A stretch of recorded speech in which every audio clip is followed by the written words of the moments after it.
Hello dear friends, you are watching the Ruslan Belov channel, and this is another daily briefing on combat operations from the Ukrainian front. While a significant portion of people continue to observe the extended New Year holidays, war, as we know, does not adapt to calendar dates and does not pause. Combat operations continue non-stop, around the clock, regardless of what day it is or which holidays are being celebrated in the rear. That is why today we will once again take a detailed look at the key events unfolding along the front line. We will analyze changes on the main directions, examine the dynamics of the fighting, and also discuss important geopolitical processes that have occurred over the past 24 hours and could potentially have a serious impact on the global balance of power. Venezuela, a US operation that became a major event. We should begin with perhaps the most high-profile event of recent days, which quite literally blew up the information space. If we set aside emotions, personal sympathies, and political preferences, and assess what happened purely from a military and operational standpoint, one has to acknowledge that US intelligence services carried out an extremely effective and precisely calibrated operation in Venezuela aimed at overthrowing the regime of Nicolas Maduro. These were exceptionally well-prepared actions that by all appearances had been planned for many months, and possibly even several years. A multi-layered intelligence network was built within Venezuelan government structures. Systematic efforts were made to bribe key figures from Maduro's inner circle, and the logistics of the entire operation were worked out in meticulous detail. Each stage was accompanied by competent political and information support.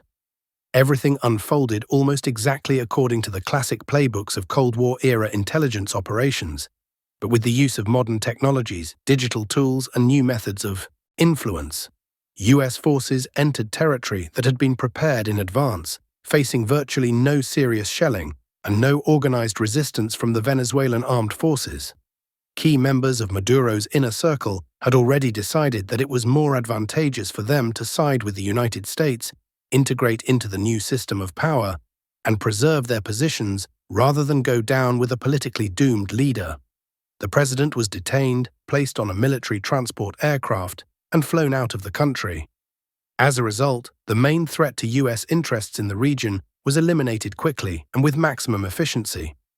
China undoubtedly suffered a serious geopolitical blow.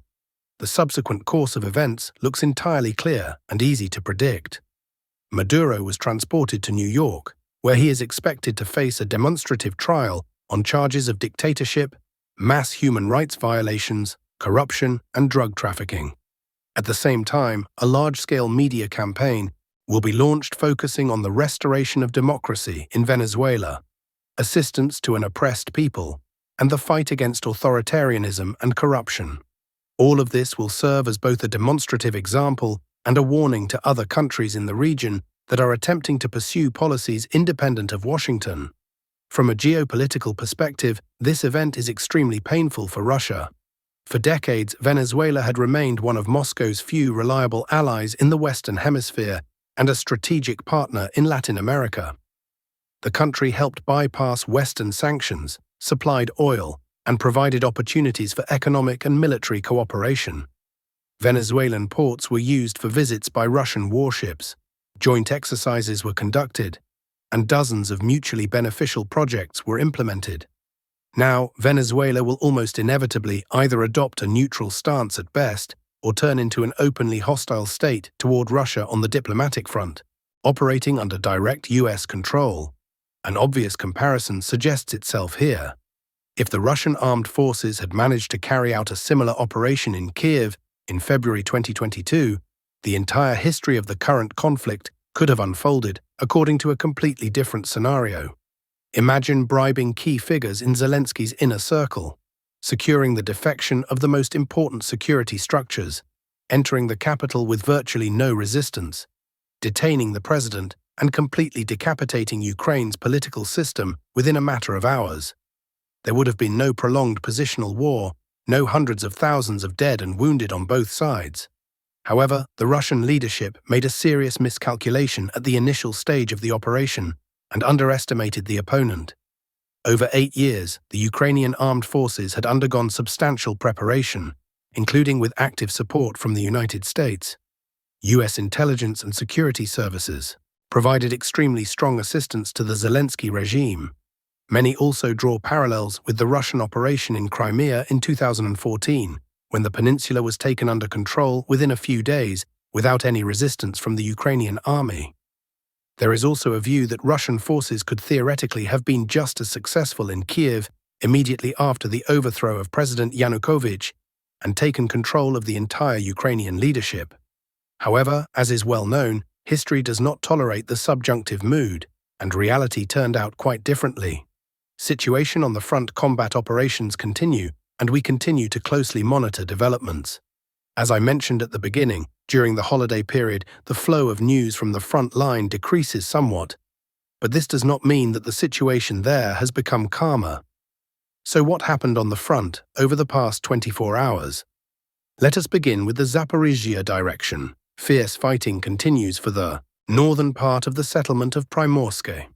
The main part of this large village, stretched along the former Kakhovka reservoir, is already under the control of Russian units from the Dnipro group, but the northern section remains a zone of active clashes. A dense network of Ukrainian strongpoints has been established in this area, and the Ukrainian armed forces are doing everything possible to prevent Russian troops from fully securing Primorske and advancing toward the settlement of Rychna. A breakthrough to Rychna would automatically mean the imminent start of fighting along the Maloka-Terynivka-Hryhorivka line, which is effectively the last defensive line south of Zaporizhzhia. From there, it is only about 9 kilometers to the administrative boundaries of the city of Zaporizhzhia itself. As for the sector further south, updates have appeared that are confirmed by objective control footage. Units of the Dnipro group have advanced more than 5 kilometers and reached the outskirts of Novoyakivlivka. In addition, there were reports of assault actions in the Pavlivka area, but so far there are no confirmed videos or clear data on consolidation. It is known only that attempts to enter were made, but the degree of success remains unclear at this time. Overall, this section of the front has clearly become more active. Whereas previously progress here was extremely difficult, over the past 3 to 4 weeks the situation has changed. The Ukrainian defense is noticeably weakening. The Ukrainian side has lost control of Stepnohirsk, Lukyanivske, and most of Primorske, and now Russian units have managed to push further forward and reach Novoyakivlivka. On the Orikhiv sector, which is also within the area of responsibility of the Dnipro group, no significant changes were recorded over the past day. However, on the Huliaipole direction, information has come in from fighters from the Far East. According to them, the Ukrainian armed forces are carrying out extremely active counterattacks with the aim of breaking into the western part of Huliaipole. Over the past day alone, 7 counterattacks were recorded. In terms of intensity and scale, these attempts even surpass those previously undertaken by the Ukrainian side near Kupiansk. However, there is a fundamental difference between Kupiansk and Huliaipole. In Kupiansk, Russian units face serious logistical difficulties, whereas in the Huliaipole area, no such problems exist. That is precisely why all Ukrainian counterattacks ended in complete failure, and with a negative outcome for the Ukrainian armed forces. Over the past 24 hours, Ukrainian forces were unable either to enter Huliaipole or to secure positions in the western part of the city. At the same time, they lost 7 armored combat vehicles and more than 40 personnel. If they had managed to consolidate their positions, such losses might still have been partially justified.